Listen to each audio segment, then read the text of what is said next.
Hello everyone. I'm sitting here, my hands are shaking, and I understand that my life will never be the same again. All because of a cursed tablet that I found today while cleaning out the storage closet. My husband, let's call him Mark, 39 years old, always grumbled that I never throw anything away. And now I am grateful to myself for this character trait. Otherwise, I would never have found his old tablet from about 5 years ago.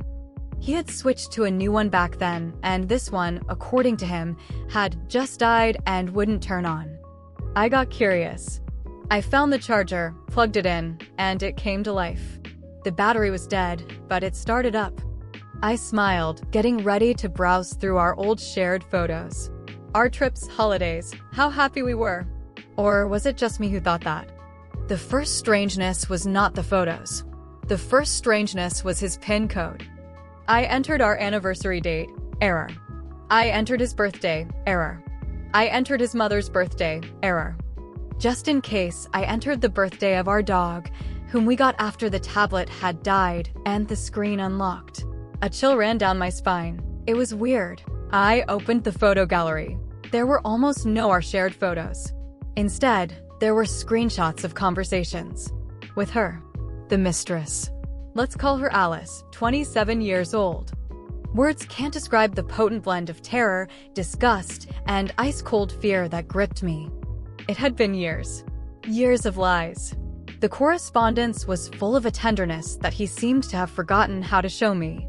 He complained to her about my boredom, about how I didn't understand him. They made plans. He promised to leave me. The most terrifying part began next. I found a folder with videos. He had filmed them with a hidden camera. Not for himself. For her. These were videos of him, humiliating me. Quietly, sneakily.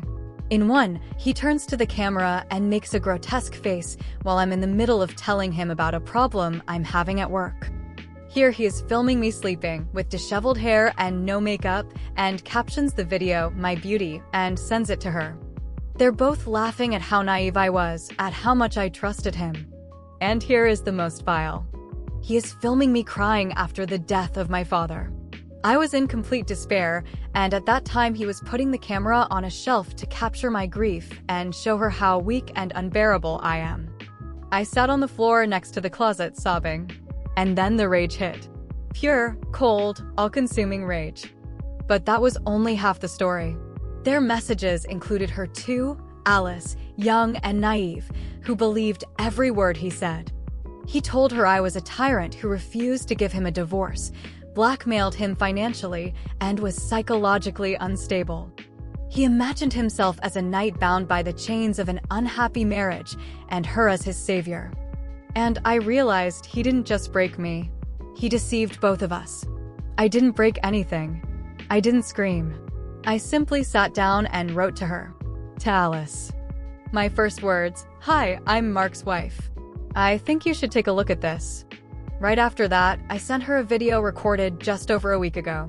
In it, Mark and I are at a concert of a popular rock star, jumping to the music, hugging, and just looking completely happy.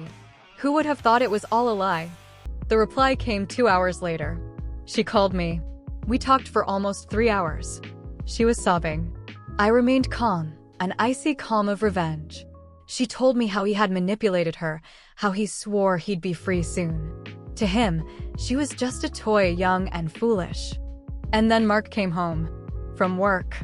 With his usual tired smile. "What's for dinner, sweetheart?" I looked at him and said, "Your tablet came to life." I saw everything. And so did Alice. His face turned completely white. "I won't blackmail you with money or your career, Mark," I said calmly. "That would make me as low as you are." I picked up his phone from the table and opened his social media profile.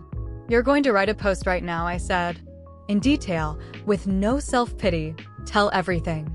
About the affairs. About the videos. About how you mocked me with your mistress. And how you lied to her about me. You'll publish it from your own account, so all your friends, colleagues, and relatives can see it." He looked at me with horror.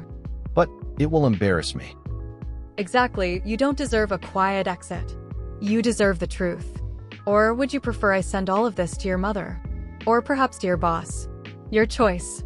He typed that post for 3 hours. His hands were shaking so badly, he kept making mistakes. I sat across from him, silently watching.